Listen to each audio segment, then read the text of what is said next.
This is Joseph, and with me is Adam, and we are reviewing Trigun.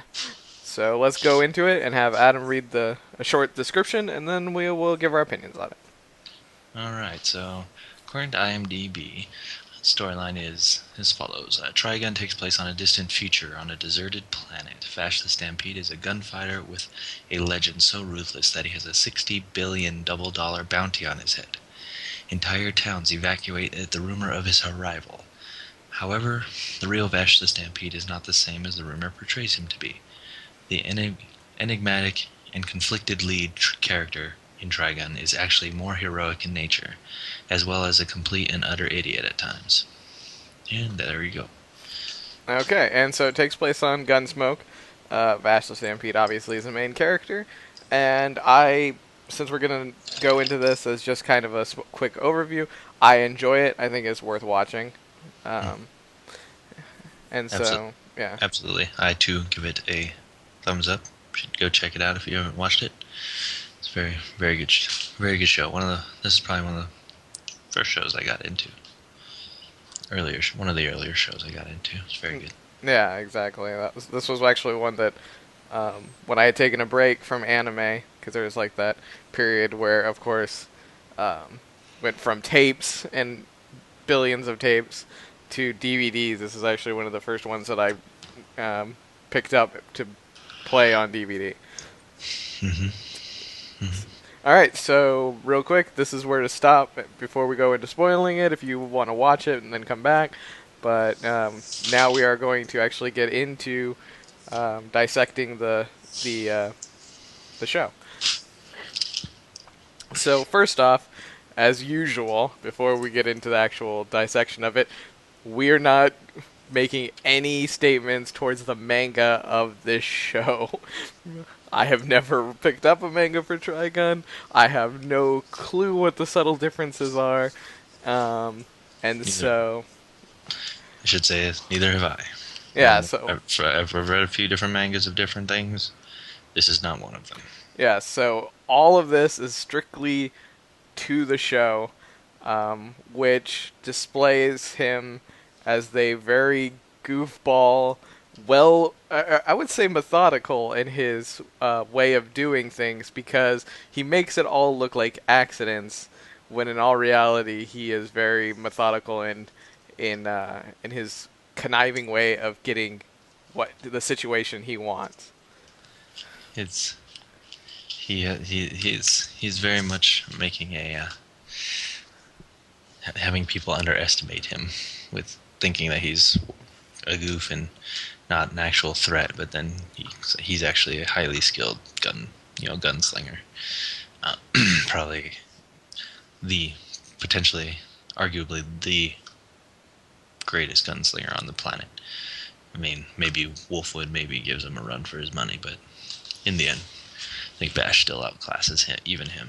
But Exactly. And in the first ones, you get the flashbacks where he's having his kind of um, amnesia, fractured memories of a town in which uh, he remembers being destroyed, and it's kind of what sets him off as the $60 billion double dollar bounty on his head. mm-hmm. Um, as no one really believes that he is Vash in the first episode because he's this unassuming guy. Yeah, and actually, that's kind of the joke of the first episode is there's multiple other people who are all trying to hunt them, and they end up thinking each other are Vash because they both share similar traits, like they both wear a red coat, they both wield big guns and things like that. But really, the real Vash stampedes among them the whole time, and he kind of moves in between them just in his quest for donuts. And then in the end of the episode, kind of outclasses all of them and kind of reveals himself to defeat them, but so they kind of make it appear to be more of a by luck than by skill.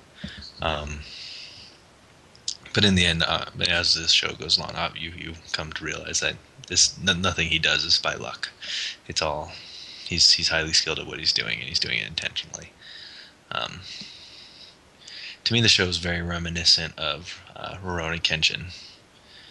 Both kind of, you have this goofy, appearingly goofy character with skills, with a skill set that's much greater than anyone around them. Um, Yeah, and it's until you see that somebody get injured that you see the serious side of them. Like when there is something that is uncontrollable I guess, and they change. yeah. I mean, in Trigun, you really don't see it as often as in Kenshin. And I would say, like Kenshin, Yeah. he comes across a few swordsmen that he has to kind of bring out the assassin of himself again.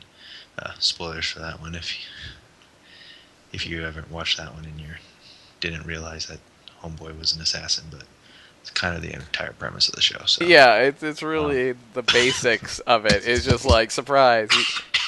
That is what he is an assassin. Um, yeah, but in Trigun, I don't know if they really, I don't know. I need to go back and watch it again. I wasn't sure if they ever completely tell you what he is, like a child of like kind of a child of the power cells or something like that. Uses something yeah, they like give that, right? that brief description towards the end when they kind of like get into more about his brother, where it's just it's like, oh, and you appeared, and then you know you Yeah, were good, and he wanted, like, you didn't want to kill anything, and he wanted to kill things. He crushed to get attention, or and so they kind of explain it, but they don't really go. I don't think as deeply into it. I mean, it's just kind of an overview. I mean, not. I mean, the villain, his brother, Knives. Yeah. I don't know. Like as a villain, I mean, he's just kind of a monster. He's not really. He doesn't. To me, he wasn't a very well shaped villain. Yeah, he's not like the Moriarty to a Holmes kind of thing. He's just insane. Like Yeah, Moriarty was insane, but in a extremely intelligent way. Whereas like Knives and his group were essentially just bloodlust. Like they were just kind of like follow us to the killing field, and then Vash kind of gets led that way. yeah. He just kind of gets forced upon them. Like his belief system is conflicting, so at some point they kind of have to clash each other, and which is, yeah. I mean, I think the episode, I think it's Devil, I think is what that episode's called, when the dude with the mask kind of goes through town and just starts massacring everybody, Yeah. and then that's when you see Bash. That's when you reveal that his other arm actually has another gun in it, and Yep. and things like. And that's kind of when you first see Bash kind of like turn to gunslinger mode, I guess would be the way to put it. Because I wouldn't say ruthless killer mode, because he doesn't really have a ruthless killer mode. It's just kind of a serious mode. Yeah, where he kind of goes into that cool, calm, where he's like, you can tell that he's seething because he doesn't want this to occur, and he's angry because it has occurred. But it's that cold anger that's just like, I don't want to have to do this. I'm mad because you're making me do it. Yeah, And he's still throughout the whole thing like is still trying to kind of talk him down into stopping. yeah. But He still doesn't kill him. yeah, Yeah, it's like he becomes like pure. Like he just reaches like this like not messing around moment. It's like, okay, I can't. It's like I can't. I can no longer act like it's just by luck I'm doing this. Now I have to show you I'm actually doing this, and I'm going to beat you right now. yep, It's not like Kenshin. Kenshin goes into killer mode. Like, okay, I have to unleash all my skills on you, and I'm going to kill you. exactly. And then you've got Wolfwood, who is almost. I want to say that there's Knives and then there's Vash, and then in the middle is Wolfwood with his own complete story, but he's not afraid to spare a life, but he's not afraid to kill. Like he has no qualms either way. Um, but I mean, he's guided by his own life, like being raised as a killer. Um, like he's seen both sides, and he just kind of he He's almost more the Vash. I mean, the Kenshin character. He's the assassin turned to a good guy. who wants to turn his life around, Exactly. but still finds himself in sticky situations from time to time.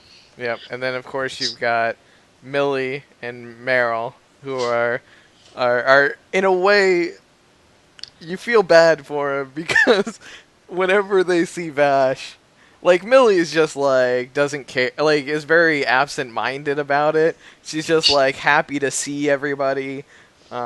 You she's know. yeah, she's the airhead character.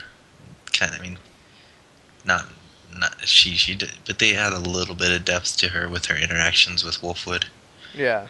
But very minimal. I mean, she's still fun. She's more the in a lot of senses. I mean, not that Vash doesn't do plenty of it himself. Millie's kind of that airhead kind of humor. Just kind of accidentally does things, but with her, like she's like, oh, when all the guys come and try and hit on her for being this, big old girl, then she drops her ginormous stun gun on them and always crushing their foot. Exactly. Those straps just don't last as long as they should. Yeah, and so her with her big old like bazooka stun gun thing, which shoots out like crosses and knocks people down, and then you have Meryl with her derringers, Yeah, entire Derringers. her entire cloak of derringers that she just like unloads on people. And it seems highly inefficient, but whatever. Yeah, but I It's guess like I'm going to shoot off 20 derringers and just throw them all to the ground. yeah, that's gonna I'm be gonna a have to lot of pick pickup later. I'm gonna have to pick these all up later and load all of these one by one. Yeah, It's like maybe you should invest in a semi-auto Meryl, but yeah, whatever.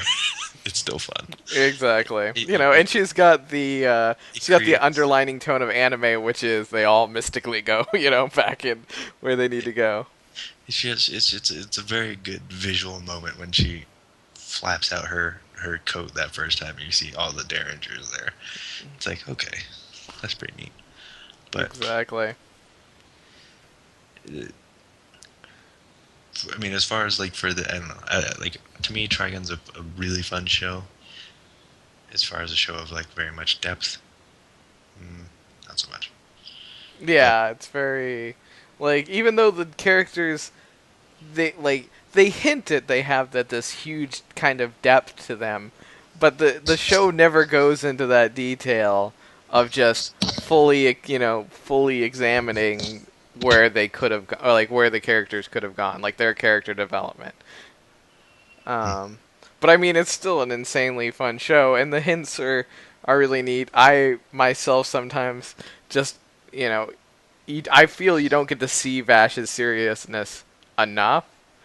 yeah, Like I feel like he plays the Joker like way too much, but at the same time you do enjoy it. You do find it really funny, and like the first time you see him in the slight serious mode, which is I want to say it's the second or third episode where they're all chasing him around for the bounty, and then they release the Giganto guy and his family um, from the prison, and he has a gigantic like spinner fist, I and think Vash kind of it's gets yeah, it's like 3 or 4. I think. yeah, and he gets serious and spins the gun, and he's like, "This is my lucky bullet," and just like shoots off and just like completely throws off the curvature of that fist and Mm. misses everybody. And you see just that little spark of him being serious, and you're like, "Holy crap, he is a really cool." And then he goes back to his very comedically light humor, and you're just like, "I want to see more of that. I want to like where he's just collected. Like everything is methodical. He's just he's taking in all of these things and spitting out like these what seem to be random um, kind of situations. But you'd want to see him as the cool, collected guy, not the kind of dopey, Yeah, stupid looking guy. yeah, but I mean, I agree. I'm right there with you, I'm all about the kind of goofy. I mean, I like the goofy guy, and it's fun to watch from time to time. But every once in a while, I mean, I like a show where the guy's just super hardcore and you know just kicks ass. But I guess if that's the case, I should just go watch Golgo 13 or something like that, where the dude's just hardcore the whole time. But Yeah, but But I mean, this is still a great show, and when all the characters, while flawed in their own ways, are all very lovable in different aspects, and that makes it um, for all their flaws, it is a very enjoyable show. And with it's a fun Western adventure, a sci-fi Western, and it's just overall good time. Yeah, I mean, the overall planet, like Gunsmoke, is a really cool idea because, yet again, you get Western and sci-fi. So you've got, you still got the gunslinger, Wild West feel, but at the same time, you got like the technology and what's keeping all the power and the sand steamers, I like. don't know. I want to know where they get their food. They never show anywhere Yeah. that grows food. Well, remember there was the one place, Oasis. It was that episode where the mom and pop had like their, the big Oasis kind of thing. I'm assuming there must be more of those, like places where, they use water and actually grow plants. But who knows if that's how it works. But yeah, they never do show food. It's just kind of one of those things where it's accepted. But they seem to eat a lot of meat too. So maybe that's it. Maybe they just, you know, some desert creature they slaughter and eat. Yep. It's like random desert jerky. Okay, maybe. Alrighty. But I think overall, the show is good. It has from the beginning to end a very enjoyable plot, and the Knives' kind of group intermixed in between that you kind of enjoy and hate at the same time. And then after, so essentially, the complete for that is Vash has his solution and Well, I mean, Vash is so hardcore towards the side of good, like to where he has to do the right thing all the time. You almost need a villain like Knives, who's just insane, who is that far gone. I mean, in that way, you can kind of see the balance because you need. I mean, Vash is that unhaltingly good guy. He always does the good stuff. So you almost need that psychotic bad guy who's going to do the wrong thing almost all the time yeah, because you have, I mean, you have this good guy who's just way too good for his own, really for his own good. It's, you know, he's good to a fault, and you need that bad guy who's kind of the mirror of him. yeah, exactly. And it's kind of one of those things like someone maybe should have taught them about extremes. I don't know. They didn't learn the shades of gray. Yeah, yeah. It's just like they had that one chick. I don't even remember her name now. That's how long she's in it. When they're on the ship and she's having them on that little hollow kind of deck thing, and that's where he has like those memories of her. Oh yeah. Yeah, I know what you're saying. The Wow, girl. it's really bad that I can't remember her name, but I'm horrible with names, I guess. Yeah, I'm trying to remember what you're. I know who you're talking about too. Um, yeah, I can't remember right now. There's gonna be a lot of people that are in our comments gonna be like, "It's this person." Like, that's nice. All right, but yeah, she never really. She only taught them like basic elementary, I would say, principles, and Rem. Rem. which Her name's. yeah, Rem. That's right. Sorry. Hey, sorry to interrupt, but No, that's fine. So anyway, like, yet again, Vash, you get a little bit of, the whole earlier on thing with Rem, and then kind of shoot back to him destroying a city.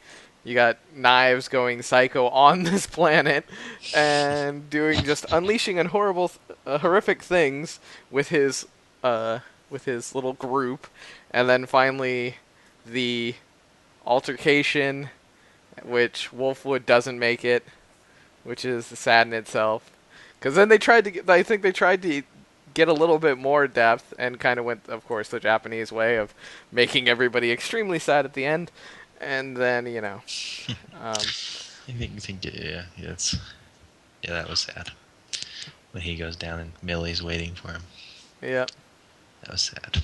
It was sad. It was a very sad moment because you feel bad for Millie. You're just like, ah, the airhead kind of person who's waiting for that love, and he's finally found his little happy spot, and then destroyed. I mean, that was like the episode where like you kind of get to see Millie in more of a, maybe she's not just an airhead. She's like in this big, lumbersome kind of female figure, but at the same time, she's still a woman. She still has, she's still Yeah, she's just person. she was optimistic, like a very perky, The, optimistic person. exactly. She's the the forever optimist. Yeah, And exactly. so, yeah, so And then that brings essentially the end of the story, which we did enjoy. And then they released Trigun Badlands Rumble. I actually got it out on the first try. That's pretty good. yeah, Um, which is essentially not a like you get to see them what happened afterwards. This is essentially in the middle it's just after he's met Wolfwood, but before he disappears for the first time. it's the it's just essentially just another story from within this universe, including that includes all of these characters. So you get to see Bash, you get to see Wolfwood, you get to see Millie and Meryl, you get to see all of them doing their thing again, since you wouldn't really be able to do that if you did a story of later. So I mean, it's one of those shows you can kind of come back and tell a story that existed in the middle, kind of like which another one that did this too. I guess Bebop did that, right? Yeah. Their movie technically takes place in the middle of the series, not Mhm. afterwards. Yeah. Um, so I mean that's Knocking on another, heaven's door. yeah. So I mean that's another kind of similar idea where they do a movie of an event that takes place during the center of the show. And And the sad part is, I watched it literally minutes before we made this, so it is a bit more fresh in my mind. But uh, I feel that the movie actually had a better pace than the actual show. Like, apparently the guy who wrote for the movie, obviously, is the guy that made the manga. But apparently it was like directly him. Like he just scripted out the story and everything. Whereas the Trigun TV show is essentially like an adaptation of the manga. So like this one is actually was written by him, and I felt like the pace of it was a lot faster. And I don't know, it felt like he wasn't as much like he was still that Joker, but like you got to see like he wasn't as blatant, I guess, maybe as in the TV show. So I thought that was nice. Like they didn't make him like didn't try to amp him up. yeah, yeah, he was just I felt it was good. You kept reading, you kept all the characters. They all. I mean, they had all the same voice actors too. I think. Yeah, yeah, Yeah, all of them were the same it's voice they all actors. sounded right. None of them like glared out at me as like, oh, that doesn't sound like the same person. So that was good. Because I always hate when they change voice actors. It annoys the hell out of me. Um, Yeah, I mean they only had to get 4 people, so that's pretty good. yeah, Like if if you they can't, hadn't been able to get 4, you might not make them. Don't even make it. it's yeah, no, it's probably I don't know.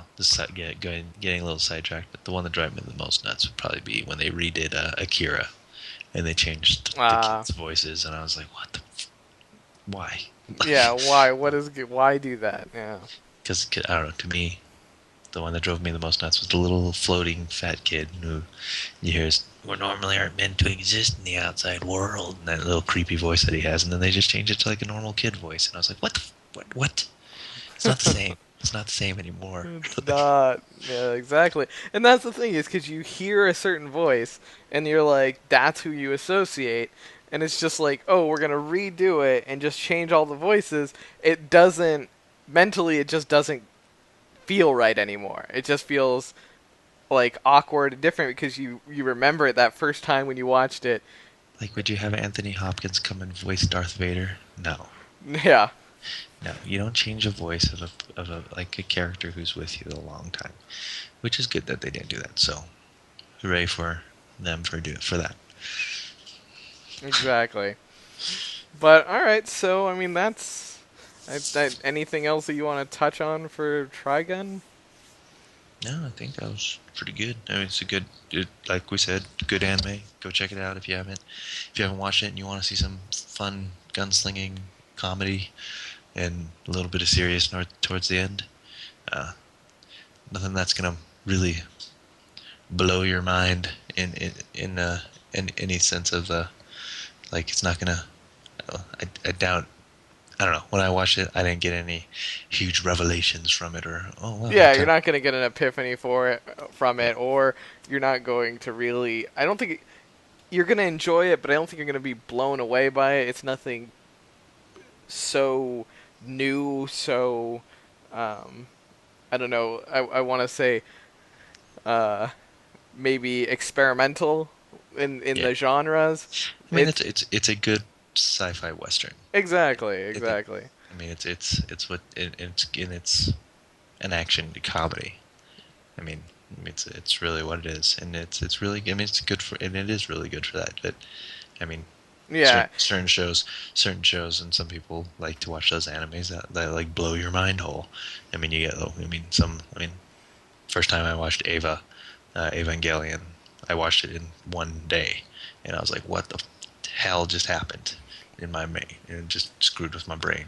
exactly. But so, Yeah, it's but like, nothing. There's nothing mind blowing at the end. No quick twist, yeah, or it's not like Vash's knives. That would have been interesting. Just find out that he was actually both people. Very Fight Club-ish, but no, that's not actually what happens. Everybody's like, "Is that what happened?" No, that's not what happens. no, no, But so yeah, but it's definitely worth owning. It's definitely an enjoyable show. As it does get darker at the end. It almost it builds up light and slowly does get darker and darker, um, which I think a show like that is supposed to do. no. Um, and so yeah, so I definitely think it is worth owning, and it does definitely have replay value, especially when you're sick and you just want to watch some veg out and watch something and not really have to think about it because it's not really a having to think kind of or kind of anime. Yeah. Um, I guess one other thing I would say when I first saw the show, first thing that caught my attention was a great opening. I think oh yeah, the opening for this show is fantastic. yep. I think some shows have most animes have some pretty decent ones, but this one really was like this opening's pretty sweet. I have to say, Caught my attention. Vash's or Triguns has a great opening. Cowboy Bebop had a really great opening. Hmm. I mean, Oh, the music in Cowboy Bebop is just amazing hmm. altogether. But I mean, those had great openings. That's a whole episode in and of itself. Yeah, and it's of itself is the music of some of these shows that just you listen to it and it just gets caught in your head. Hmm. Um, and then I would say to some extent, like Tenchi Muyo was able to pull that off a little bit. Um, I like the opening to oh crap now Black Lagoon. There we go. oh, Black Lagoon had an amazing opener. Yeah. Hmm. So we'll get to all of those here one of these days. Yeah, I think that one's definitely one where we have to show like that will be one where the video essentially is just playing like in the background each opener as we talk about it because that is definitely something Mm. um, that's worth seeing while we're talking about it. And if this actually doesn't have a static and actually is showing some Trigun, which all depends on my laziness, um, you'll be able to see some of the Trigun clips that we've talked about. Maybe you'll see Rem and Wolfwood, but I mean, it's easy to Google now. I mean, you And if can, if you want, you can look at all this stuff without us. So, and if you've been listening to this whole thing, and if you're still not on the fence about watching Trigun, and you haven't done this already, go to YouTube, Google Trigun opening, watch the opening. If that doesn't catch your attention, you probably shouldn't watch the show, Yeah, because exactly. the intro is a very good feel of, like, what this show's going to kind of be about. Yep. So there's Trigun, and then there's Trigun Badlands Rumble. Um, Obviously, a TV show and the movie. So I mean, right there you've got what 13 hours of Many, stuff to watch, many hours. and and that alone will be, I think, will definitely be worth it. And as Adam said, check it out on YouTube, the opener, because yeah, it does definitely catch. It's eye catching. So we hadn't talked about it before we started the podcast, but what do you want to, or what should we review next? This actually isn't a viewer thing. Sorry, guys, we're not updating quick enough for you guys to actually throw up what you want us to review. So it's gonna be us. So am I making a command decision right now? Yeah, this is your command decision. I threw out Lost Star. I think we kind of jointly said try again because it's pretty close to both of us. So I'm going executive decision you this one. All right. Well, then I was saying this one a little bit ago. This one I think that we should go over next is for anybody who thinks that anime and animation in the genre of anime in itself is for children, you need to watch Ninja Scroll, and All I think right. that's going to be the next one. Okay, sounds good. Ninja Scroll. And so, um, for what me and Adam are doing both together and separately, look down in the bar below. This is just a quicker way because we always seem to destroy the ending of these trying to guess what the hell we're doing. So we're just going to throw the links down and you can go to whichever ones you find interesting. So hit subscribe for us. It'll probably show up in the very middle of your screen at the end of this. And thank you for watching us. And we'll be back next week with Ninja Scroll. Thank you, everybody.